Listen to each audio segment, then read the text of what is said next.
Hey everybody, Gabby here, and welcome to today's episode of A Battle a Day. Please don't forget to subscribe to this channel if you like this series and you want to see some more videos. So for today's video, we are going to start the long and arduous process of determining what team to run for Players Cup 3. The tournament starts in about 2 to 3 weeks. It is the weekend of January 14th. You can sign up on the battle spot right now, so make sure to do that if you haven't already. Don't forget that you also have to link your Nintendo account to your Pokemon account in order to have everything just mash up nicely in their system and actually qualify. If you haven't done that yet, there are instructions down below in this video description. Please make sure to do it. It is very, very important. You could get a qualifying score, but if you forget to do this step, then you will be sad. But if you already have done this for prior Players Cup tournaments, then don't worry about what I just said. You're still good. So for this Players Cup, I want to put together 2 different teams. One is going to be my best of one sort of solid, this team is my rock kind of team, which is the one that you are looking at right now. And then the other one is going to be best of fun, did my opponent remember that this is actually something that they need to prepare for kind of team. So today we're going to be focusing on the best of one strategy team just because it's what I've been working on all day, and I've been rattling around these ideas in my head for a bit, so I figured I'd record this now.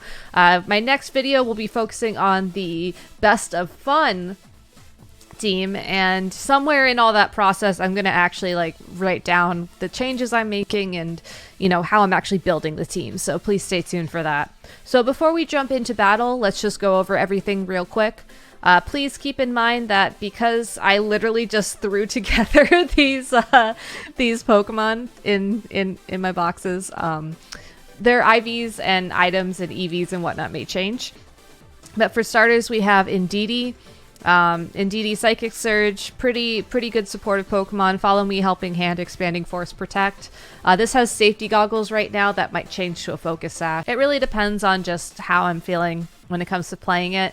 I've been testing both out offline, and I don't know. I go back and forth. I haven't been seeing as much Sleep Powder, though, so safety goggles might go away. Next is Torkoal. This Torkoal is not the Torkoal I meant to run, but we're going to do this video with it. I've actually been using Charcoal with 2 fire-type attacks. I haven't been doing Eruption Yawn, but I guess we'll try this out today, see how it goes. It's part of the team-building process, right? Anyways, I bet you the Torkoal that's on screen is taunting me right now. That's the actual Torkoal that I should be using. The thing about Torkoal that I've been sort of going back and forth on is whether or not I want to go full offense or if I want to be more defensive. If you look at the usage stats, the more offensive option is the more popular right now. So I think long term, that's what I'll end up doing. But for now, I put this in my battle box, so this is what I'm gonna try out today. Maybe this is good. Maybe this is it looks like an accident, but it's actually gonna be the play. I don't know. Torkoal is of course accompanied by Venusaur. This one again, no Sleep Powder, Leaf Storm, Sludge Bomb, Earth Power, Protect with Expert Belt. Pretty standard Venusaur, nothing really surprising here. This Hatterene is the one that has been really popular in my Discord. Pixie Plate gives it basically the same amount of damage for Dazzling Gleam as Life Orb, but you do have to be very careful about obviously you're not getting the boost on the Expanding Force or the Max Mindstorm as well. This might change to Life Orb because I actually have room for it on this variant of the team. But again, we're just rolling with what I got because this is the first of many team building videos that will probably be on this channel the next couple weeks. So we're going to roll with it. Dusclops, again, pretty standard set. Bulldoze is to help Tyranitar, Nightshade, Will-O-Wisp, Trick Room. No surprises here, really, at all. It's just a Dusclops. And last but not least, we have Tyranitar. This is the shiny one that I spent forever hunting for, so of course I'm going to use it. Sandstream Weakness Policy, standard set, standard moves. Especially when you're preparing for these best of one base tournaments, I don't think it's really valuable to necessarily reinvent the wheel on teams. I think that consistency is the goal, and consistency is always going to be the key.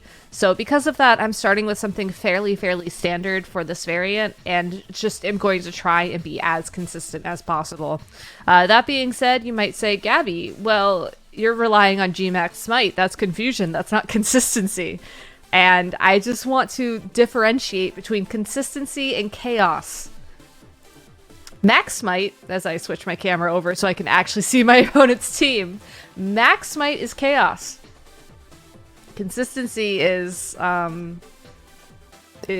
something I think that can be a little bit independent of that. But anyways, enough of my philosophizing. We are playing against Biggie. Biggie, good luck, have fun.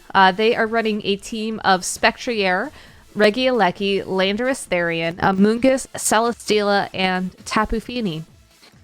So when it comes to this matchup, admittedly, I don't know what to expect from the Spectrier. I'm pretty sure that the Regieleki and Spectrier, though, is going to be a potential lead for my opponent. They're also most likely going to be looking to the Celesteela to deal like the big damage that is needed to, or not do big damage, what am I saying? To just stall out my team forever and ever and ever. So I'm going to try something I haven't really had much success with in offline practice, but I'm going to bring Hatterene and INDEEDEE. I'm going to not bring Dusclops. In all of my practice with this team up until this point, I've always brought Dusclops Hatterene because it gives you like very consistent Trick Room. And a lot of times, especially in best of one, your opponent only brings one Trick Room answer and you just sort of beat it, and then you send out the other Trick Room user and you're just like, hi. So anyways, so we're gonna sort of stick with a one Trick Room based strategy, bringing Tyranitar so that we have a little bit of assurance that things won't go horribly wrong. But it looks like, at least for this lead, my opponent's two Pokemon won't be able to ignore the Follow Me. I saw a lot of Steel-type Pokemon earlier that were Duraludon, so Stalwart, and that just really made everything bad. So if I go for Follow Me here and just a standard Trick Room onto the Hatterene, as long as INDEEDEE isn't KO'd in one hit, at which point the safety goggles were not the play, we should be able to get Trick Room up pretty comfortably here, and then Torkoal can come in and just, you know, Torkoal things. So I'm kind of expecting my opponent to go for a double attack here, just because their only way to overpower Trick Room would be via attacking twice. But they could also just, you know, take this time to stat up with a Meteor Beam. That works too. So it would be really unfortunate if this Meteor Beam... Oh, never mind. It has Power Herb. I was going to say, it'd be really unfortunate if they were redirected. I mean, it got redirected anyways, but had that... Oh, not bad. Invisible Sash. Okay. Cool. Thanks, INDEEDEE. I have no idea what spread I have on you, but I will figure that out and let people know in the comments in the video description. Anyways, all right. Let's... I have a feeling the Spectrier is going to be Focus Sash, so let's actually double here. Yeah, anyways, I'm going for the Gmax onto the Hatterene now just because I want to get Smite up. Even though Celesteela is at +1 special attack, I'm not too worried about those Steel-type moves. Really, it was a toss-up between attacking on the INDEEDEE and then just going for another Follow Me. Since the Celesteela is slower than the Spectrier, that would have meant that everything would have been redirected. All the Steel-type scary things would have been redirected by Follow Me, and then Hatterene would just have to worry about like a Dark Pulse or something, which isn't as bad for Hatterene to take at this point. But I think I'd rather have the KO on Spectrier, which might not be the right prioritization here. Like, if I'm thinking about it, it might have made more sense to just let INDEEDEE get knocked out this turn guaranteed, and then go for the Spectrier next turn with a Eruption from Torkoal, because it's Torkoal. That's just how that works. But we'll see.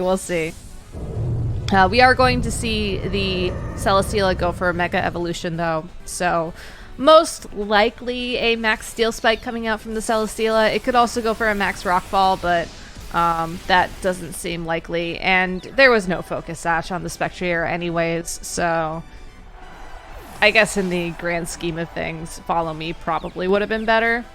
But max Smite with the bailout. So yeah, so next turn we'll go for Follow Me is the TLDR of this. I could consider switching up from max Smite into a max Flare or something if I wanted to get a little bit more damage down onto the opposing Celesteela prior to Torkoal coming in. But knowing that he just sent in Regieleki and assuming that since the Spectrier didn't have Focus Sash, the Regieleki is going to be holding it, I'm just going to go for an attack into Eleki instead. I just like that better at this point, so. And as long as the Celesteela is boosting his physical defense, there's only so much he can do in terms of like taking the Eruption from Torkoal. So we will knock out INDEEDEE intentfully this turn with the Follow Me, get Torkoal in next turn, Eruption, and attack whatever the other Pokemon is, because I'm pretty sure, or well, we're not going to KO Eleki, so the other Pokemon will come the turn after that. But man, it's not Sash. Okay, never mind. I was right. Anyways, I was about to talk about how nice it is to like play Hatterene. It's like coming home after just been trying out a lot of teams that have been doing well in formats recently. It's like something that I'm actually really comfortable with, which is why I'm glad that I can use it for the qualifier, hopefully. So, I mean, we'll see. This might get team built into oblivion at this point. You never know. It probably will, knowing me. But for now, it's good. And the last Pokemon is going to be Landorus. So, Landorus is certainly something to be afraid of. It might actually be enough to... Honestly, it might be enough of a threat to, like, forego... Oh, never mind. We're gonna smite it. I thought my Dynamax was over, so I was trying to decide, like, okay, do I Mystical Fire the Celesteela to punish it for the special attack boosts? Do I, like, how do I handle this? But given that Celesteela can only attack one Pokemon, and the Landorus could go for an Earthquake here, and probably should have in the grand scheme of things, Max Smite there ensures that everything is going to be fine. We're going to end up in a 2v1 situation, possibly a 3v1 depending on how this confusion comes through, and we'll just take it from there. So even though Celesteela is going to get Rockfall up and KO Torkoal and set up Sandstorm, because we have the Tyranitar in the back, that was going to happen anyways, really. So I think we're still in a really good spot. The one thing that I am a little bit nervous about is what happens now. I guess I will check the number of Trick Room turns remaining. Because if the Celesteela is faster than both the Tyranitar and the Hatterene, that's not good. I mean, I basically have to attack with both my Pokemon anyways this turn. I'm more concerned about my opponent just being able to KO one and then I miss the KO. But Trick Room is still up for another turn. So while it's possible my opponent could go for like a Protect or something here, I think what we do is we go for the most possible damage that's accurate, and that would be Superpower. So... Ah, he protected. Alright, that's fine. It does make you wonder, though, like... I mean, I'm gonna go for a Trick Room on Hatterene. Like, I can't help but wonder who he's gonna try and knock out. I would assume the Hatterene, but, like, I don't have Protect on it anyway, so... it's like, okay... Yeah, kind of have to go for something. Lash Out is if your stats are lowered, so that's not gonna happen this turn. I'm gonna Superpower. I don't feel comfortable Rock Sliding right now. Go ahead, Flash Cannon Hatterene. Oh, never mind, T-Tar. Okay, well that actually might work out in my favor. Probably not, actually. Probably not. They probably figured out that, or they probably know Celesteela better than I do with this matchup. And they know that Celesteela can most likely take a Max Flare from this range, but couldn't take a Superpower, or Mystical Fire, not Max Flare, what am I saying? I don't know that, so we're gonna go for it. I really didn't want to protect there, though, because the Celesteela was faster than the Tyranitar, and that would have been awful. So, super effective, no critical hit. That means we were good. So, by going for Trick Room, we ensured that we'd get one attack in regardless of which target he picked with that Flash Cannon, and that's how you win. So, we're off to a good start with this team. I'm really excited to... Oh, we get some ribbons, too. Oh, that's nice. And we're not going to be able to see our opponent's team, but that's okay. So yeah, I'm really excited to come home to Torkoal Venusaur. I know that it's not one of the most popular leads right now, but it is one of the most consistent, or I shouldn't say leads, cores. It is one of the most consistent cores out there right now. So because of that, that's really what I'm focusing on for this best of one. You play as many games as you can tournament and see how it goes. So yeah, hopefully it goes well. I don't know. Time will tell. So I'm going to keep working on this team. And yeah, thank you so much for watching. If you have any team building suggestions or like just want to rant about how much you hate Torkoal Venusaur, leave a comment down below. I always read and reply to them when I have something good to say. Or something to say, I should say. Sometimes I get comments and I'm just like, I don't know how to respond to this. But Galaxian, I've been appreciating your memes. So... thank you for that. I don't know how to respond, but I feel the warm fuzzy in my heart. Also, make sure to check me out on twitch.tv/simplygabby. My streams this week are going to be featuring team building for Players Cup 3. If you're working on a team and you need some help, come on by. We have an amazing community of lots of helpful people. So I bet you they would love to help you too. So that's all I got.